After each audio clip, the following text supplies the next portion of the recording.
Ang Pacific Ocean ang pinakamalawak at may pinakamalalim na karagatan sa buong mundo. Nako-cover nito ang halos 1/3 na surface ng buong daigdig. Alam nyo ba na kahit pagsamasamahin ang sukat ng kalupaan sa buong mundo, mas malaki pa rin ang Pacific Ocean. Meron ditong iilang maliliit na isla na halos hindi natitira ng tao. Yung tipong pag-aksidenteng napadpad ka sa lugar na to, napaka-imposibleng may makahanap sa'yo dahil sa sobrang lawak ng karagatan. Ngayon, pag-usapan natin ang istorya ni Jose Salvador Alvarenga na na-stuck sa karagatan ng sobrang haba ng panahon. Kasalukuyan niyang hawak ang world record at wala nang gustong mangahas na magbit ng record niya sa may pinakamahabang panahon na na-stuck sa gitna ng karagatan. Napaka-exciting ng kwento nito. Nakasurvive si Jose matapos ang 438 days sa gitna ng Pacific Ocean. So ano nga bang nangyari? Bakit siya na-stuck ng ganun katagal sa karagatan? Nangyari ito noong taong 2012. Isa siyang mangingisda sa Mexico.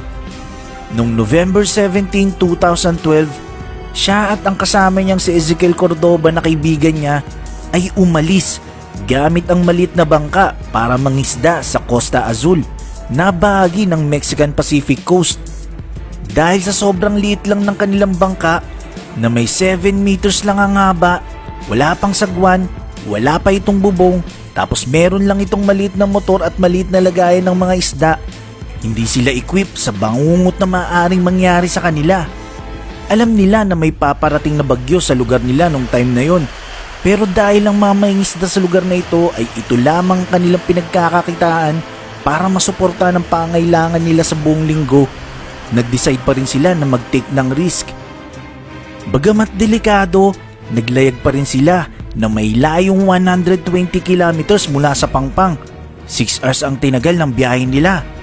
Alauna ng madaling araw nang rumagasa ang bagyo sa lugar at inabutan sila. Ang bangka nila ay halos lumubog na. Dahil sa sobrang panik ng dalawa, pinutol nito ang lubid ng lambat at halos lahat ng nahuli nilang isda ay hinulog nila sa dagat. Pinilit nilang makauwi kahit napakalakas ng bagyo at desperado talaga silang makabalik. Imagine kung gaano kadilim nun tapos bagyo pa. Pagkaraan ng alas 7 ng umaga, halos nasa 24 kilometers na lang sila mula sa Pangpang at tanaw na nilang mga kabundukan. Ang problema, kamalas-malasang nasira naman ang motor ng sinasakyan nilang bangka. Dahil wala nga itong sagwan, ang napakalakas na hangin ay nagsimulang itulak ang bangka papalayo. Ang onboard radio nila ay gumagana naman. Nakapag-report pa nga itong si Jose sa kanyang boss kung anong mga nangyari sa kanila at nagpapasundo sila. Sumagot naman ng boss na pupuntahan na sila. Ang problema, maya't maya ay bigla na lang na-deads ang battery ng kanilang onboard radio. Imagine ang frustration na nararamdaman ng dalawa na yung kaisa-isa na lang na paraan para maipag-communicate at makahingi ng rescue ay na-deads pa ang battery nito. Ang kabundukan na natatanaw nila na sana ay malapit na silang makabalik sa Pampang ay unti-unti nang nawawala habang palayo ng palayo ang kanilang bangka dahil sa pagtangay ng hangin. Ang kanilang boss ay nag-organize ng search and rescue operation ng ilang araw para matuntun sila. Pero dahil palayo ng palayo ang sinasakyang bangka nila Jose, lalong naging mahirap ang paghahanap sa kanila dahil sobrang lawak ng Pacific Ocean. So eventually, itinigil muna nila ang paghahanap sa dalawa. Ang hangin ay tuloy-tuloy na tinatangay ang bangka ni Jose at Ezekiel. Pagkaraan ng 5 araw, nasa halos 450 kilometers na ang distansya ng bangka nila mula sa Pampang. At dito na tumigil ang pagtulak ng hangin sa kanilang bangka. Ang kanilang bangka ay nanatili at wala silang halos ibang matanaw kahit saan direksyon sila tumingin maliban lang sa karagatan. At ang kanilang bangka ay sobrang liit para magpalutang-lutang sa malawak na Pacific Ocean na kahit hanapin sila mula sa itaas, hindi rin sila mapapansin dahil sa sobrang liit nga ng kanilang bangka. Wala rin silang flare gun na pang signal. Dahil wala silang supply sa kanilang bangka, ang tanging ginagawa nila para makakain ay hinuli nila yung mga ibon na dumadapo sa kanilang bangka gamit lang ang kanilang mga kamay. Tapos, kumuha lang sila ng lumulutang na plastic bottle sa dagat at ito ang ginamit nila para pangsahod sa ulan para may mainom. Pero dahil may time na halos hindi talaga umuulan, napipilitan silang inumin ang dugo ng pagong na nahuli nila.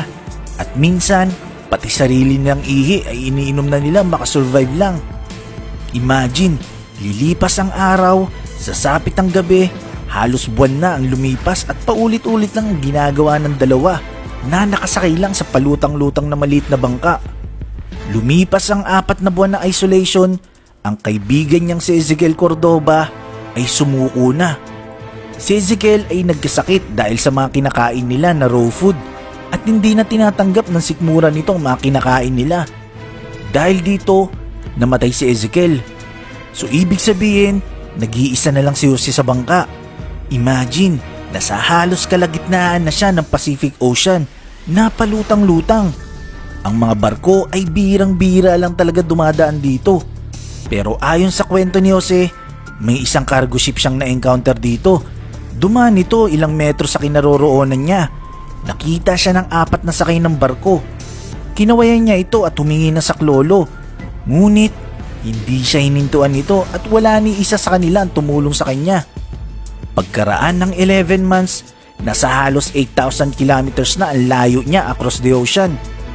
Finally, noong January 30, 2014, nakakita si Jose ng buko na palutang-lutang sa gilid ng bangka niya at nakita niya nagsisipagdapuan ng mga ibon sa paligid niya.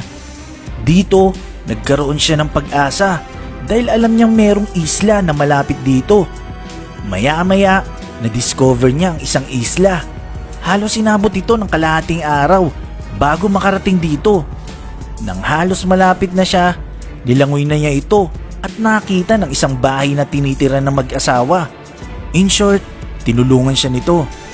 Nung oras na yon, dun lang uli siya nakita ng ibang tao mula nung umalis siya sa pampang ng Mexico sa loob ng 438 days o halos 14 months o 2 taon. Sobrang layo ng narating niya. Halos 11,000 kilometers ang nilakbay niya. Ang pangalan ng islang ito ay Ebon Atoll. Isa ito sa remote spot na matatagpuan sa ating planeta. Pero alam nyo ba na kung nalagpasan niya ang islang ito, ang susunod na may hintuan niya ay ang Pilipinas, na nasa halos 5,000 kilometers lang ang layo mula Ebon Atoll. So ibig sabihin, kung nakarating si Jose sa Ebon Atoll ng 438 days, kakailanganin pa niya ng 240 days para marating ang Pilipinas. Maswerte siya at nadaan siya sa isang maliit na isla sa gitna ng napakalaking karagatan sa buong mundo. Dahil dito, na-rescue si Jose at nakabalik ito sa kanyang tahanan sa El Salvador. Nung nakauwi na siya, sumulat siya ng libro patungkol sa lahat ng mga nangyari at na-experience niya during 438 days sa gitna ng karagatan. Ang problema, kinasuhan siya ngayon ng pamilya ni Ezekiel Cordoba na kaibigan nito na namatay. Anong kaso? Inakusahan itong si Jose na kinain daw nito ang kaibigan niyang si Ezekiel. Pero ayon kay Jose ay wala itong katotohanan dahil sobra talaga siyang nalungkot nung nasawi ang kaibigan nung kasama pa niya ito sa gitna ng karagatan.